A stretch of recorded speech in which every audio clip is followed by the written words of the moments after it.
BA तृतीय वर्ष समाजशास्त्र प्रथम प्रश्न पत्र सामाजिक सर्वेक्षण एवं सामाजिक अनुसंधान की पद्धतियों में आज हम प्रश्नावली सामाजिक अनुसंधान के उपकरण में एक महत्वपूर्ण उपकरण के रूप में प्रश्नावली को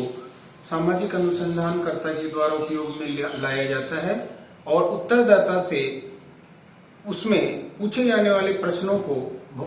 भरा जाता है। प्रश्नावली प्रश्नों की एक सूची होती है जो सामाजिक अनुसंधानकर्ता उत्तरदाताओं के पास प्राय डाक द्वारा भेजता है और डाक के द्वारा भेजे जाने के बाद में उत्तरदाता स्वयं उन प्रश्नों के उत्तर भर करके अनुसंधानकर्ता के पास में उन्हें वापस डाक द्वारा ही भेजता है। ये कई बार व्यक्तिगत प्रेषण के माध्यम से भी हो सकता है। आज के जमाने में चूंकि मोबाइल और इंटरनेट का युग है तो प्रश्नावली साधारणतया मोबाइल और इंटरनेट के माध्यम से एक दूसरे को भेजी जाती है और उनके उत्तर भी मोबाइल और इंटरनेट के माध्यम से ही प्राप्त किए जाते हैं। लेकिन जब प्राचीन काल में जब इस तरह के साधन नहीं थे तो प्राय अनुसंधानकर्ता सामाजिक सर्वेक्षण के किसी बहुत बड़े भाग में डाक के द्वारा उन सूचियों को प्रेषित करता था और उत्तरदाता अपने समय के हिसाब से उन प्रश्नों को पढ़ करके उनमें विस्तार से जानकारी भरता था। इस प्रकार प्रश्नावली की हमने देखा कि उत्तरदाता और उनका एक प्रत्यक्ष संबंध नहीं होता है, क्योंकि उत्तरदाता एक अलग जगह होता है और अनुसंधानकर्ता एक अलग जगह होता है। लेकिन उसके बावजूद भी प्रश्नकर्ता उन प्रश्नों के उत्तर उद्देश्य को पढ़ते हुए समझते हुए उनमें उत्तरों को भरता है और इसके उत्तर जो बड़े सटीक एवं प्रासंगिक होते हैं और उसमें पूरी तरह से वस्तुनिष्ठता एवं तटस्थता की भी एक संभावना बनी रहती है, क्योंकि प्रश्नावली में प्रत्यक्ष संपर्क न होने के कारण उत्तरदाता को पूरी छूट होती है कि वो उन उत्तरों को अपनी जानकारी से या किसी भी और जानकारी के माध्यम से सही और निष्पक्ष रूप से भरे।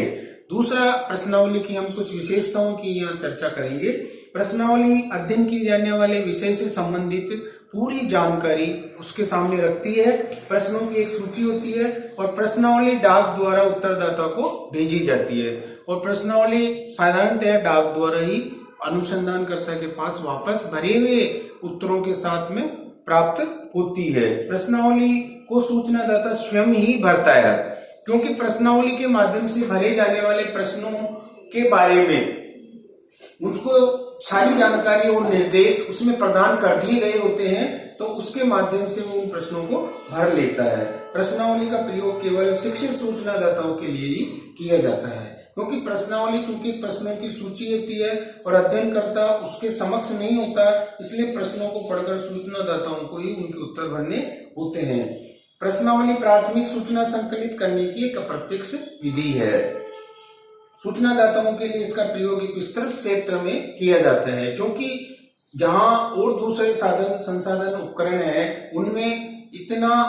व्यापक अध्ययन नहीं किया जाता, लेकिन इसमें एक जिले से दूसरे जिले में, एक राज्य से दूसरे राज्य में और यहाँ के एक देश से दूसरे देश में भी प्रश्नावली के माध्यम से सूचनाओं का आदान प्रदान आसानी से और निष्पक्षता से किया जा सकता है। प्रश्नावली में सरल और स्पष्ट भाषा का प्रयोग किया जाता है तथा प्राय इसमें प्रेरणादायक प्रश्न होते हैं। प्रेरणादायक प्रश्न से हमारा यह तात्पर्य है कि उसमें जो शब्दों की क्लिष्टता है वो नहीं होनी चाहिए और उसमें पूरी जानकारी को और जो निर्देश हैं वो भी स्पष्ट दिए हुए होने चाहिए। प्रश्नावली को सूचनादाता भरकर प्राय डाक द्वारा ही लौटाता है, किंतु कभी कभी स्थानीय लोगों में इसका संग्रह व्यक्तिगत स्तर पर भी कराया जा सकता है। प्रश्नावली को डाक द्वारा एक साथ अनेक सूचनादाताओं के साथ भेजा जा सकता है। जैसा कि हमने पूर्व में चर्चा की कि प्रश्नावली का प्रयोग एक व्यापक क्षेत्र में इसका प्रयोग किया जाता है, क्योंकि एक जो सूचना का आदान प्रदान है ये बड़े स्तर पर किया जा सकता है प्रश्नावली के माध्यम से और इसके द्वारा तथ्य किए जाने वाले संकलित किए जाने वाले तथ्य पूरी तरह से निष्पक्ष एवं पारदर्शी भी माने जाते हैं।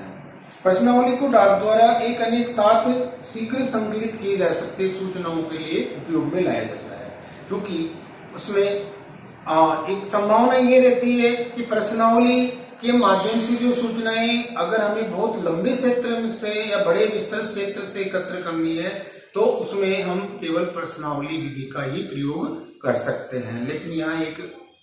दोष भी है कि कई बार उत्तरदाता भरे हुए प्रश्नावली को समय पर नहीं लौटाता है और अनेक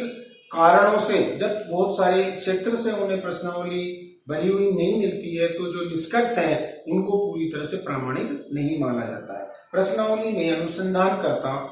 क्योंकि सूचनादाता के समक्ष नहीं होता इसलिए वे निसंकोच और अनेक गुप्त और आंतरिक सूचनाएं दे देते हैं। ये सबसे महत्वपूर्ण बात है कि प्रश्नावली, चूंकि प्रश्नावली में उत्तरदाता और अनुसंधानकर्ता का प्रत्यक्ष संपर्क नहीं होता है तो वो प्रत्यक्ष संपर्क न होने के कारण उसमें अपनी उसकी खुद की जो जानकारियां हैं उनको शेयर करते हुए, उनको समाहित करते हुए वो पूरी तरह से तटस्थ, निष्पक्ष और सरलता और उसके साथ में प्रामाणिक जानकारी के साथ में अपनी सूचनाएं भर सकता है। यहाँ हम ये भी देखेंगे कि जहाँ जितनी हमने यहाँ विशेषताओं की चर्चा की है उसके साथ ही इसमें कई प्रकार के दोष और गुण भी पाए जाते हैं कि जो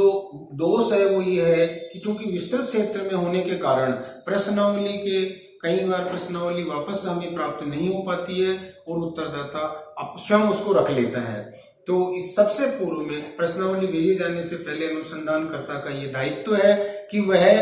उत्तरदाता से प्रत्यक्ष संपर्क भले ही ना हो लेकिन उसका एक सूचनात्मक संपर्क होने के बाद उसे स्पष्ट निर्देश दिया जाए कि इसे आपको 2 दिन में, 3 दिन में या 1 सप्ताह में भरकर अवश्य ही डाक द्वारा लौटानी होती है और उस डाक के माध्यम के लिए उसे एक प्रिंटेड लिफाफा या उसमें अपना जो पता लिखा हुआ लिफाफा जिसमें स्वयं के खर्चे पर अनुसंधान करता उसे प्राप्त कर सके, ऐसी उसकी व्यवस्था पूर्व में की जानी चाहिए ताकि वो उस समय पर उसे भरी हुई सामग्री प्राप्त हो सके। अगले व्याख्यान में हम इसके गुण और दोषों पर चर्चा करेंगे। धन्यवाद।